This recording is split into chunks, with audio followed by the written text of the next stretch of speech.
안녕하세요. 저는 딸 한 명 있는 아줌마입니다. 딸이 아주 어릴 때 술 거렁뱅이 남편과 이혼하고 혼자서 식당 일을 하면서 애를 키웠어요. 다행히 딸은 애미 마음을 잘 헤아렸는지 한 번도 말썽 피우는 것 없이 착하게 자라서 외국인과 결혼을 해서 해외에서 가이드로 일을 하고 있습니다. 한 명 있는 자식 시집 보내고 나니 참 사는 게 뭔가 싶더라고요. 어차피 애도 평생 내 옆에 있을 게 아니고 인생 덧없다라고 생각하고 좀 울적하게 지내고 있었습니다. 그러다 아는 지인분이 등산을 자주 다니시고 있었어요. 그 지인이 제가 우울해하는 걸 아시니까 몇 번 산에 데리고 다니셨고 그 후부터 등산을 하면서 울적한 감정을 떨쳐낼 수 있었습니다. 그러다 지인을 따라서 등산 동호회도 몇 번 가게 되었다가 마음에 맞는 사람을 만나게 되었어요. 저와 살아온 삶이 비슷한 남자였습니다. 본인도 결혼하자마자 아내가 바람나서 도망갔고 딸 한 명 있었는데 어릴 때 교통사고로 하늘로 떠나 그 후로 매일 집에서 마시고 있다가 정신 차리고 중장비 기사로 하면서 살고 있다고 하더라고요. 마음이 쓰이더라고요. 어떤 기분인지 아니까. 참 사람 사는 게 뭔가 싶기도 하고 그렇게 저희는 서로의 지난 세월을 위로하며 술잔을 기울이고 등산 모임 외에도 따로 만나는 날들이 많았습니다. 그러다 자연스럽게 저희는 황혼 연애를 시작하게 되었습니다. 그이가 월세 때문에 짐을 빼서 저희 집에 들어오게 되었어요. 제가 살고 있는 집도 그렇게 좋은 곳이 아니었습니다. 평생을 뼈 빠지게 모은 돈으로 가난한 동네에 허름한 빌라가 있는 곳에 18평짜리 집이었어요. 딸 아이와 그곳에서 오랜 시간 살았기에 옆집, 앞집 사람들과 전부 아는 사이였고 다들 좋으신 분들이라 품앗이 해주듯이 저희 딸도 돌봐주시곤 했으니까요. 그렇게 이 남자가 저희 집에 들어와 살게 되고 이웃분들과도 몇 번 마주친 적이 있었어요. 이 나이에 연애한다는 게 남사스러웠지만 죄 지은 것도 아니고 한평생을 이 나이에 이렇게 살아온 것이 후회스러웠기에 그렇게 살지 않으리라 다짐해서 그냥 떳떳하게 이 남자와 같이 동거했던 것이고요. 그러다 옆집에 친하게 지내던 할머니께서 저희 집의 문을 똑똑 두들기고 오셨어요. 정말 자상하시고 없는 형편에도 뭐 하나라도 저희 집과 나눠 먹으려고 해주시고 산에서 뜯어온 두릅이며 봄 새싹이며 아낌없이 나누어 주시고 쑥에서부터 감자, 옥수수까지 항상 나눠주시고 아이 학교 다닐 때 굶고 다니지 말라고 간식도 챙겨주셨거든요. 그런데 그런 옆집 할머니께서 몇 년 전부터 치매가 약간씩 오셔서 조금씩 정신 상태가 이상해지셨어요. 가끔씩 소리 지르거나 이상한 말을 하시길래 어디 아프신가 했는데 알고 보니 치매기가 있으셔서 그런 거라고 하더라고요. 자식들도 가난한 부모라고 돈 빨아먹을 거 없다고 옆집 할머니 다 내팽겨치고 돌보려고 오지도 않다가 큰아들이 와서 귀찮으니 그냥 어디 시골 요양병원에 집어넣으려는 거 할머니께서 맨정신일 때 극구 거부하시고 자식들이랑 금전 관련해서 일체 도움받지 않을 거라고 하시다 혼자 계속 그 집에 사시는 것 같더라고요. 약을 먹으면 증상이 심해지지 않는다는 의사의 말에 따라 계속 약을 드시면서 혼자서 생활하는 거였고요. 그런 할머니가 수박 한 통을 사셨는데 너무 많다고 다 썰어가지고 쟁반에 담아 저희 집에 오신 겁니다. 저는 그때 머리를 감고 막 나올 때라 집에서 TV 보고 있던 그이한테 받아오라고 옆집 할머니가 문 두들기는 거라고 하고 내보냈죠. 그런데 그이가 문을 열고 수박을 받으려는 순간 옆집 할머니가 너 이놈 범죄자야! 이 썩을 놈아! 니네 알제? 내가 뭐 하는 거냐고 소리 지르니까 이 할매 피멍이 들 때까지 냅다 패고 도망간 그놈 맞지?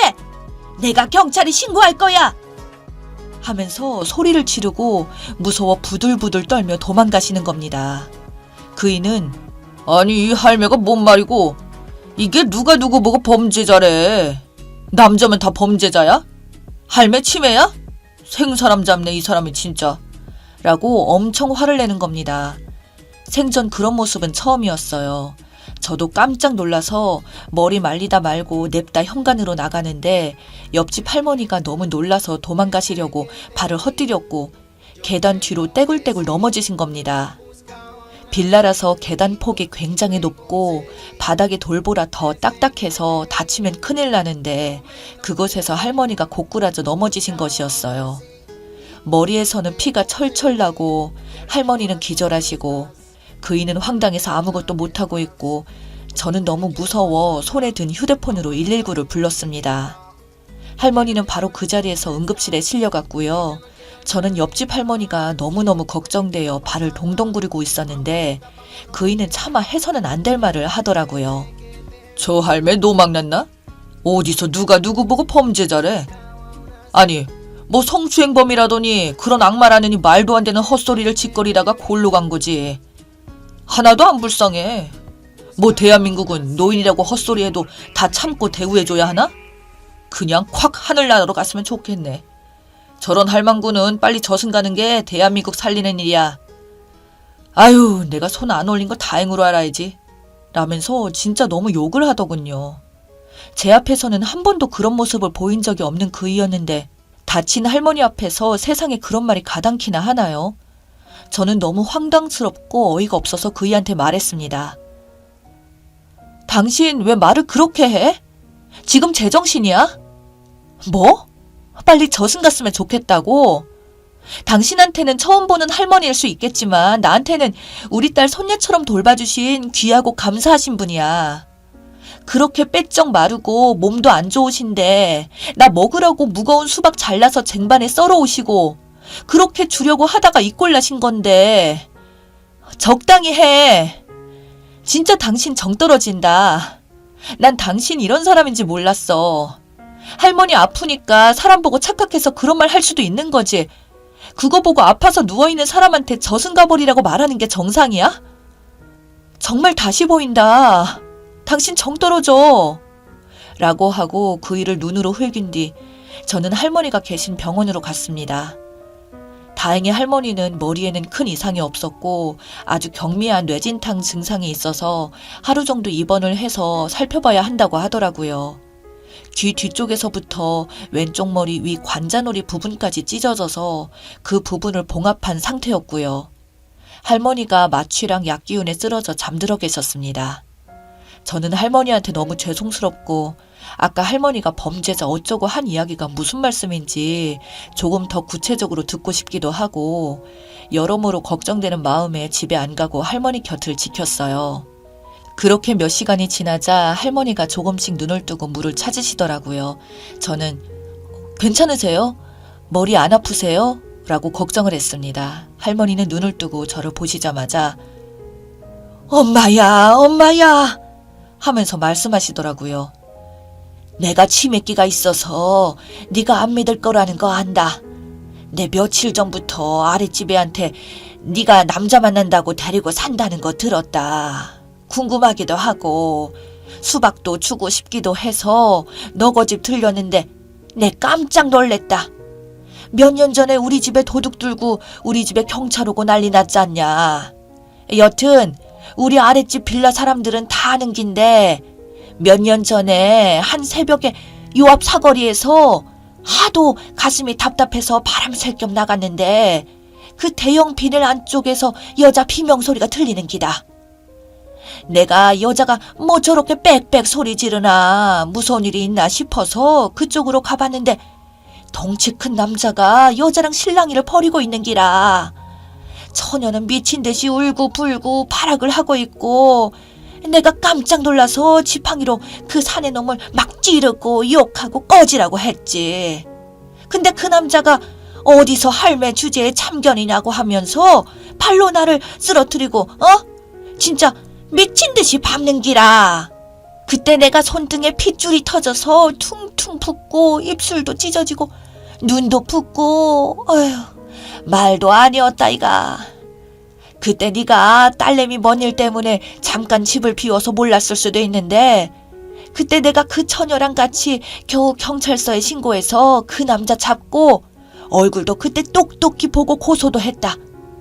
참 대한민국 법이 뭔지 몰라도 벌금형 받고 끝났다는데 그 처녀도 고소를 했는데 뭐 미수라서 그렇다고 하던데 어떻게 된 경우인지는 잘 모르겠고 여튼 내가 그날 이후로 덩치 큰 남자만 보면 무서워서 벌벌 떨고 길도 돌아서 간대. 그날 이후로 밤중에 골목은 얼씬도 안 해.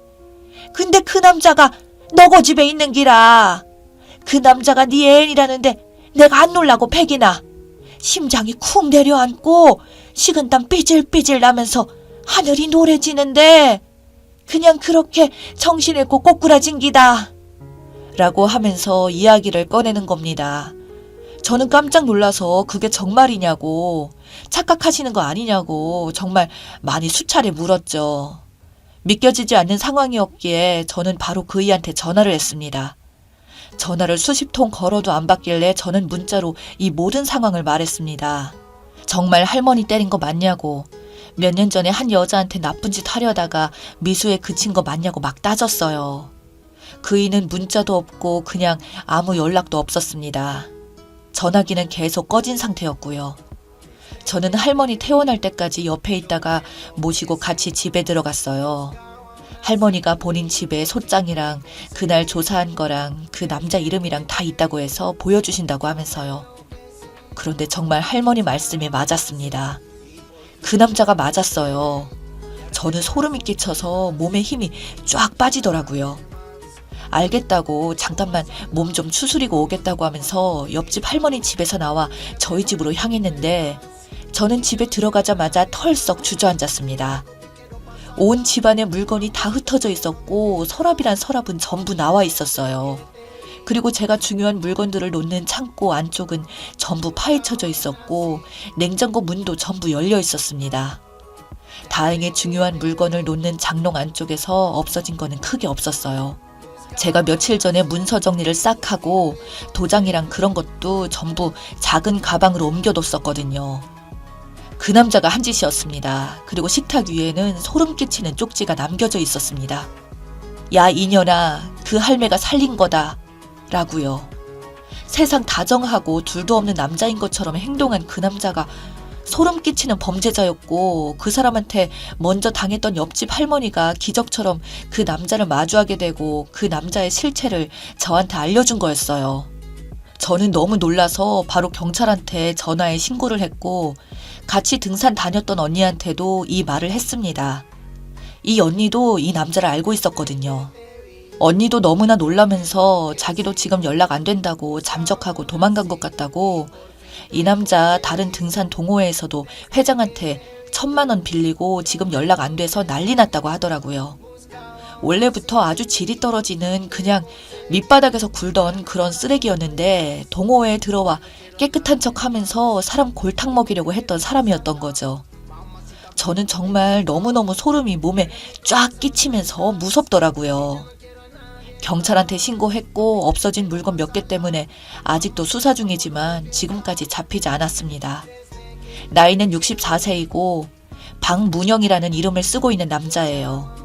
고향은 충남입니다. 그리고 등산 동호회 쪽에서 자주 출몰하는 것 같습니다.